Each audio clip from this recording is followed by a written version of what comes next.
What's up, everyone? Mike Chapman here from Chapman Auto Group, and I'm with my guy. Matt Marino. I'm with Keller Williams out of Bluebell. Today, we're just talking about some misconceptions about the auto industry as well as the real estate industry. All right, Matt, so I'm really excited to debunk this first misconception that you actually have We'll see, Mike. about the auto industry. So one thing we always hear, it's usually the end of the month, unless I made that up, get this car at invoice pricing. There's no shot you guys are actually not making any money or losing money on the cars. Yeah, so it's true. We do sell cars for invoice, sometimes even less. And how that works is dealerships, they look to hit a certain number of vehicles in volume for the year. And when they do hit that number, then they get a kickback from the manufacturer. So it kind of makes up all the losses. All right, Mike, that makes a little bit of sense. Another thing is with the service of a car that I buy from Chapman. Why would I take it, or should I take it, back to you guys for service, transmission, oil changes, tires, whatever? It seems like everyone has their own guy, their own mechanic, which inevitably I would assume is cheaper. Why? What's better? Should we bring it to you guys? Should we bring it to them? What's going on with that? Great question. So the reason I recommend a lot of people to bring it to the dealership is, number one, we have factory trained technicians. So these are technicians that go through whatever manufacturer they're working at, that manufacturer trains them on how to properly fix the car. Number two is that we have factory parts. You know, a lot of independent shops will use aftermarket parts. The other thing with using factory parts is we can give you a warranty on that part. So if you got a defective part, and you came back to us and said, hey, my part's defective, we would replace that under warranty. You know, we have millions of dollars worth of equipment that's state of the art that a lot of independent shops unfortunately don't have. And not to take anything away from independent mechanics, because a lot of them are very well trained as well. But we just have kind of like the state of the art everything. The guys here are trained, the service advisors are going to be able to recommend the best things for your car, and the technicians and the equipment. Just kind of the whole umbrella of everything that you need here. All right, Mike, last one, age-old debate. I have my specific opinions on this. Curious to hear yours. Buying versus leasing. What should we do? So I think we're both on the same page as this when it comes to cars. And a lot of people in the car industry do this as well. We lease because for a number of reasons. One of the main ones is you have the car for the best years of its lifespan, 2 to 3 years. Within those years, it's covered under warranty. So you don't really have to worry about anything, except for like wear items, tires, brakes. Oh, another thing that I love about leasing is that, as soon as your lease is over, you get into a new car. By that time, most of the time, there's new cars, there's new technology, there's upgrades that, the older models don't have. Right. So that is kind of nice too. And then with buying a car, it depreciates in value.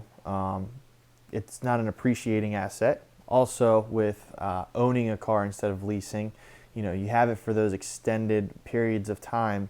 And just by driving, weather, and machinery of the car working, it's going to wear down. Sure. So you are likely to have to, put some money into it to make some repairs down the road if you don't have warranty, extended warranty, or any kind of protection on the car. So there are those things that take into consideration when buying a car. So that's why I, along with many others, prefer to lease. That's what I was going to say. Really, To cut you off, but that was pretty powerful in the beginning. You say, in your opinion, most people in your industry. Yeah, a lot of lease. It's pretty much purchase. industry wide. Like everyone that I work with leases. It's very common, and it's just worry free. Makes a lot of sense. Speaking of buying or leasing, I personally have been leasing for the past 9 years, different apartments, and I always have friends in the industry who are like, "Oh, when are you gonna buy? Like, you're just throwing your money out of the window." And I'm like, "Well, I'm not really like committed to anything, so I kind of like the freedom." So, I don't know. What do you think as a real estate guy about the differences between? I wish I could disagree with everyone who already told you what they told you. Yeah. They're right. You know, as opposed to, I think the answer is opposite. In the auto industry, it makes a lot more sense to lease. With the real estate market, instead of a depreciating asset, you're, you know, in an ideal world, most of the time it's going to be an appreciating asset. So they're right. You are kind of throwing money away, for lack of better words.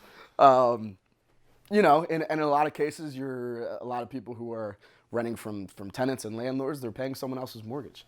You know, so, and it would be a difficult conversation, but the reality is, in a lot of cases, you're going to be spending the same amount monthly to purchase a house, pay your own mortgage, build your own equity rather than someone else's. So I think in all aspects of the conversation, there's one answer, and it makes sense to purchase over lease.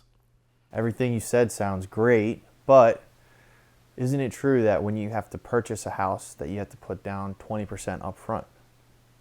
Short answer, no. That's a lie. To be honest with you, Mike, that couldn't be further from the truth. So not a lot of people know this. You can get a conventional loan to purchase a home with just 5% down.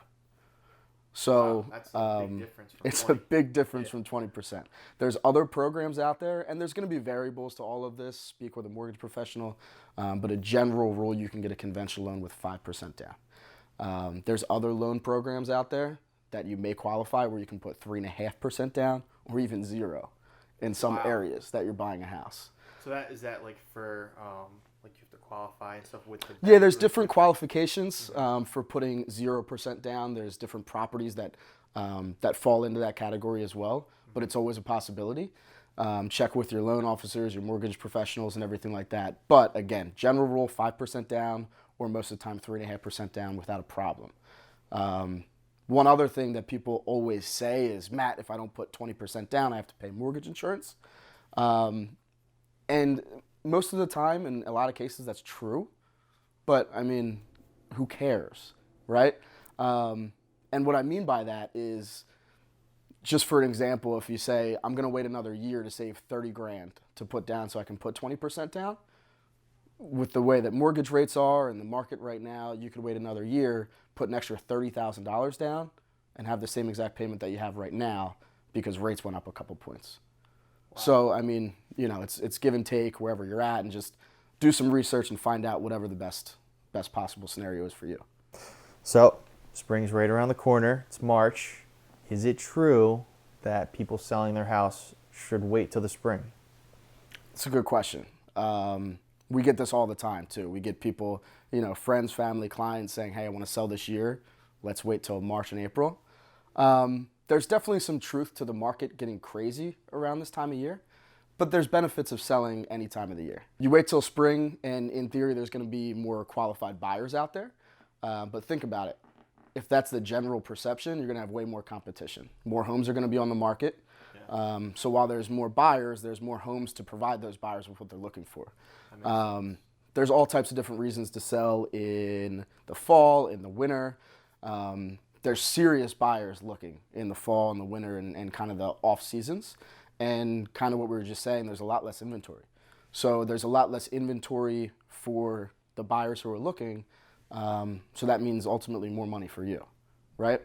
There's also some other reasons. Some people want to buy before the holidays. Some people want to buy before the end of the year for tax purposes.